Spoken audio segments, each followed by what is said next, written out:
What's up, guys? So I just finished recording, editing, and now I'm in the process of uploading vlog number one to the channel. And I'm going through this process where I watch the video one more time before I hit publish. So I thought this would be a good time for me to give you like a raw, uncut, like analysis of each video. If I decide to do this for everyone, I don't know.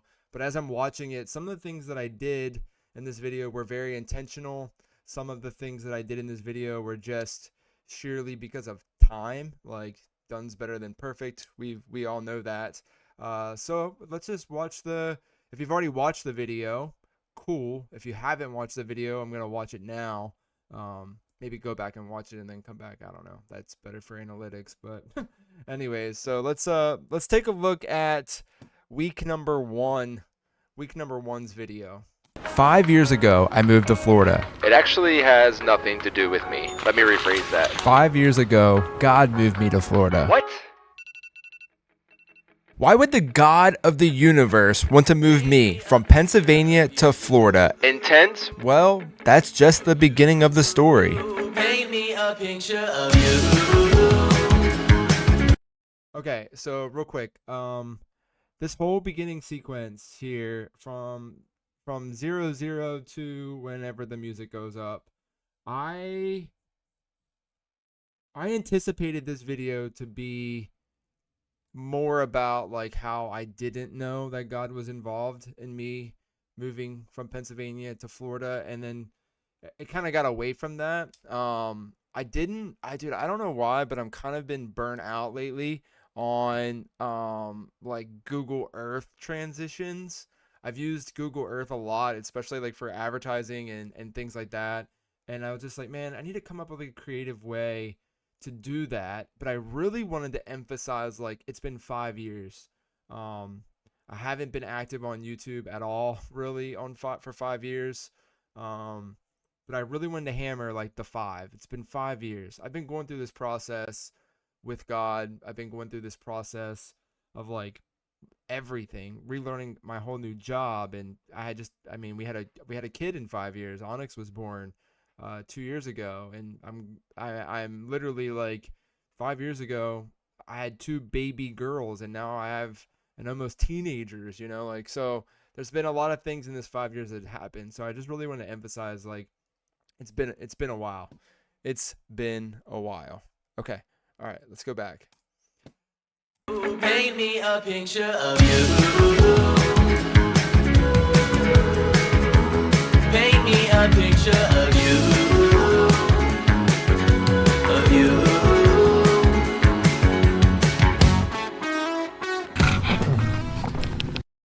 Okay, real quick. This isn't the final render. I'm seeing that. But basically, like in this sequence, I had all that B-roll already shot that I was gonna use for like just stock footage. And then God was like, "Yo, bro, you need to use this for a vlog. You need to be like, this is vlog footage more than stock photography footage."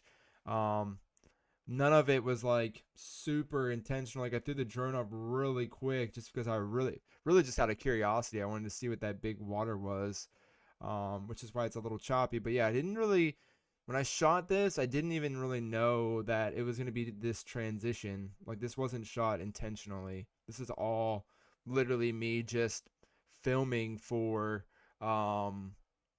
stock footage, just because I use it a lot. Like I use a lot of stock footage for client work and all of that. I've spent the majority of my life searching for things like position and power and money. And now I'm about to begin a brand new search, and that is to find a personal connection with the Lord Himself. But I have some questions that I need answers, like how do I further my understanding? How do I live every day in God's presence? How do I glorify the Lord, and what does all this even mean? Some valid questions, right? Yeah. I mean, aesthetically, the shot wise, I hate it. If I'm just being honest, I should have probably retook this. This is like out of focus. Um, it's a little bit out of focus, and it really wasn't like squared up right. the message is good. Like I mean, like not good. Like the message is what I wanted to say.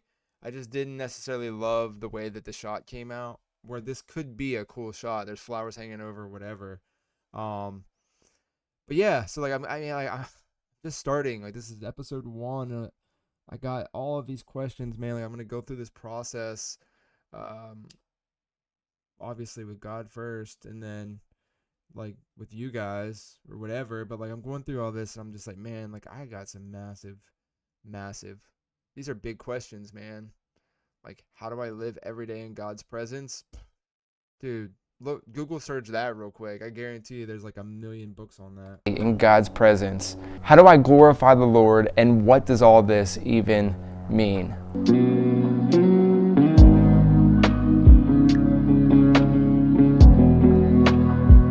When I first came into religion, Did you hear that song, by the way? I found God on the corner of took me a while to find like a lo-fi version of that. or the church or Jesus, any of this, I was super skeptical. I mean, I spent the first 2 years of attending a church merely just to satisfy my wife, for lack of better words. I have lived a whole entire life where I analyze things and I base decisions off of data and analytics and performance, that it was very hard for me to come in and start believing in something that I couldn't tangibly see. I was told about it, I was told how it was tangible in other people's lives, but I personally didn't have anything tangible happening for those first 2 years. I think that happens a lot in church. I think that when a new believer or a new person, anybody, goes to church, especially like these American churches where the music's cranked up and the vibe is good, they might feel something in the room, which is the same thing that they could feel at a rock concert. They get like a little hit of a dopamine or adrenaline, and then they walk out and they're like, bro, all these people around me are experiencing God, or they say they're experiencing God. Like, I don't feel anything. And they tell you in church that, like, bro, if you just like surrender and you just like say that Jesus is the Lord of your life, that everything's gonna change. In reality, man, like this process is just so big and so long, and like it takes so much like pursuing of God to you, um, for you to finally like see it. And that's where I was. I was like, man, I'm surrounded by all these people and they seem like they know God, but do they really? Like, does my pastor really even like what's his relationship with? Like that's what I wanted to know. Like this guy that's getting up and teaching me every single Sunday, what's this pastor what's this pastor experiencing that I have yet to experience in my life? My first church that I attended was your typical, like, American Western church. Loud music, concert style, preacher preaching from the mound, and then come back every single Sunday. And a portion of me, like, could not help but see the business model in that. Coming from the car business, being successful in the car business, being motivated by money, I just couldn't see past like their want for me to serve them for free and for me to go there every single Sunday to give my tithe, to give my money. It was hard, dude. Like it's still hard for me to like not see any ill will in that. There's a lot of good things that come from both tithing and from I just want to say real quick that I know that my room is a complete wreck. Um, like the lampshade, I don't know where it is, but yeah, like the lampshade right behind my head is like crooked. And although I like to say that it's super intentional, it is not super intentional, but it is. Like it's like my life right now, man. Like I'm still a wreck, bro. Like I don't have any of this figured out, and that's why I like the old me would have literally like backlit myself like I would have lit myself and then like made the bed, probably removed that thing off the wall, I probably would have just removed all of that and like thrown fancy lights up or something behind me. But like I didn't do it on purpose. Yeah.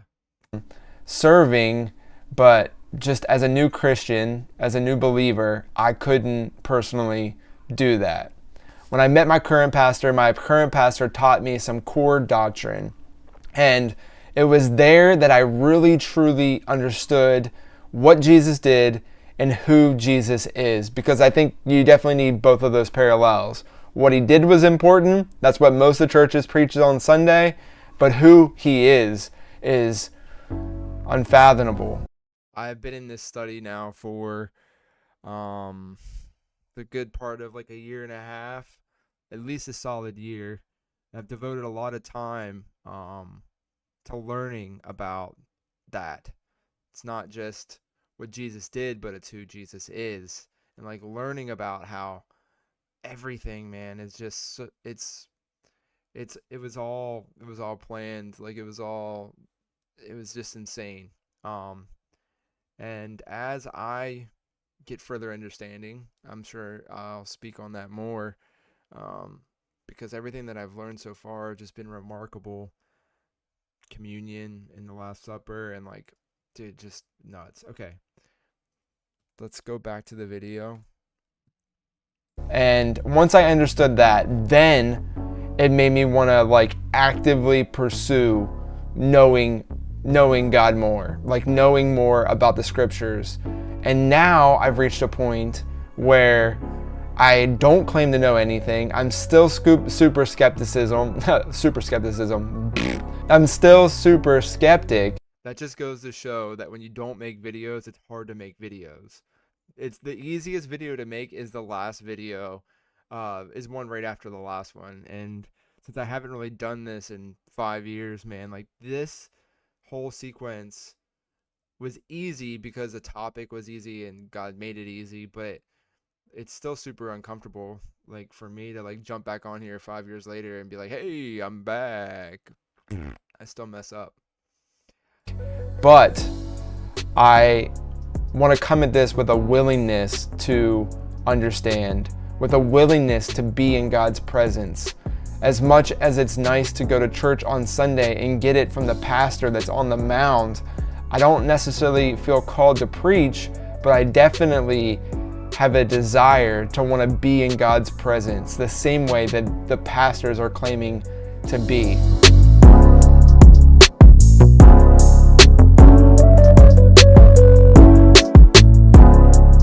Ask and it will be given to you. Seek and you will find. Knock and the door will be open to you. For everyone who asks receives. The one who seeks finds. And the one who knocks, the door will be opened. That was completely not planned, by the way. I knew that there was a grocery delivery coming, and I was like, hey, let me just record me doing this for B-roll just in case I need to. But I didn't in the moment when I was filming it, like I didn't think that like knock on the doorbell ringing, like I didn't even think to put those together, and it really didn't even dawn on me that it was a thing until after I put it in the sequence and then watched the video back, and I was like, holy crap, I just did a whole sequence or scripture on knocking on the door, and then my next shot is obviously the doorbell. If you still go to the grocery store, like, what are you doing? Why are you wasting your time? My groceries just got here. Oh, real quick, two things. I used to be super insecure about going to the grocery store, by the way, in my younger years. And I just want to say, like, how easy it is to get groceries now. Like, dude, I don't go to the grocery store anymore. I don't like it. I don't want to go. And it's just nice to have them delivered at my door. Isn't it ironic? Hey, Bells. Hey, Bella. There's not much left of the former me. When I look at myself, I see a completely different person. Except I'm still a size small. Someone that I never thought I would be. In a place that I never thought I would be at. I work from home, and it's incredibly hard for me to do this, to sit down. It should be easy to sit down and actually read the Bible. This is my favorite spot in the world. I love to be here. That music was intentional, like how loud it was there. One, because I wanted everyone to kind of know that that song was ironic by Alanis Morissette. But two, because like I'm talking about how distracted I am sitting here at this desk most of the time. And like that part of that song is just like jamming. So I'm just trying to like jam it in there that like this is ironic. I could have done that over B-roll probably, and done a better job of telling that this whole portion I could have probably done a better job, but I thought it was pretty vital to put in there. I love being on the internet and creating things, but all of this is super distracting. And I think the only thing that's left of my past life, the only version of myself that I still like see and relate to is the Cody that enjoys filming and vlogging and capturing moments. And so I know the power of the internet, and I know the power of community, and I also know the power of the Word of God. I don't have the willpower to do this, to read this text every single day. I've tried to. I can't. I'm not good on my own. I need God to help me get here. So this is my knock. This is my knock on the door. It's my knock on the door to the Lord to say, look, I want to be active in your word. I want to be active in your presence, and I can't do this alone. I know how to do this, so use this to help me get closer to you. I think it's pretty awesome, man. Like God uses all things for his good. And some people do crazy stuff with cameras and have ill will. And eventually, like if I keep doing this, it's going to be a conversation that I need to have with my pastor to be like, look, man, like I'm not doing this for myself. I'm doing this for God. But like literally bringing me back or getting me into the Bible, getting me into the Word of God, getting me into the scriptures is what everybody's, like cameras. And this is the original camera. Like this is the G7X that I filmed this whole thing on is so outdated. This isn't even the G7X Mark II. This is G7X1, the like 15-year-old camera. This is what I've filmed this whole video on, and it just doesn't even matter. It doesn't matter to me anymore. Like I don't care. I would like to eventually one day get a nicer camera, but really that would just be for my commercial work and my paid work, not because I feel like I need to have a better camera for this channel or for these videos. I think the message is going to get across the same, whether it's super nice camera or not. So yeah. Crazy, right? And this isn't even the story that I intended on telling today, but I truly believe that God has me in a position of searching. And if you found this video, you probably are in the same position as well, searching. And in the search, we will find. That's what the text says. I really do hope that if it's meant to be, that the YouTube knows that I'm no longer putting up car content. If it wasn't for like the monetary for the money side, I probably would just delete them. But I do still make a little bit of money off of those videos monthly, which ultimately I need monthly income because I got kids and all of that. So I don't want to just delete them off. But hopefully YouTube knows that I'm not just a car channel anymore. I've got the power of God behind me. He's already gone before me. Okay, ready? So week number 1 is complete. This is the first video and we just smashed it. We just knocked it out. We are on a journey of learning more about God, getting more into his presence, and eventually, hopefully, living more in his image. So if you are enjoying this content, I would highly recommend that you hit the subscribe button because our God is endless, our God is unsearchable, and there is going to be so much that he's going to work on in and through us. So I'll see you guys next week with another video, and until then, I'm going to practice what I'm talking about today. I'm going to be trying to get some more seat time, try to get more Bible time, and yeah, I'm looking forward to see what God's going to do through all of us, through this whole process. It's going to be amazing.